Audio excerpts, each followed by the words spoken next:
আমাদের মধ্যে অনেক ভাই আছেন 5 ওয়াক্ত নামাজ জামাতে পড়তেছেন, আলহামদুলিল্লাহ। রোজা যথাযথ আদায় করতেছেন, প্রতিদিন কোরআন তেলাওয়াত করতেছেন, হাদিস অধ্যয়ন করতেছেন, ইসলামিক বই পাঠ করতেছেন, তাহাজ্জুদের নামাজ পড়তেছেন, সব্যেদারি করতেছেন, আলহামদুলিল্লাহ। কিন্তু দাঁড়ির ক্ষেত্রে কৃপণতা, দাঁড়ির ক্ষেত্রে ছোট ছোট দাঁড়িয়ে রাখেন, বলেন যে এটা একটা হিকমত।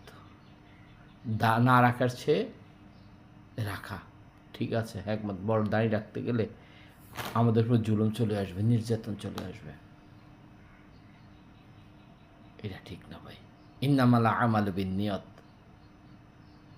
আপনি যদি রাসূল সাল্লাল্লাহু আলাইহি ওয়াসাল্লাম সুন্নাত পালন করতে কৃপণতা করেন, আল্লাহ পাক বলেন আমি ওই ইবাদত দেখি না যে ইবাদতে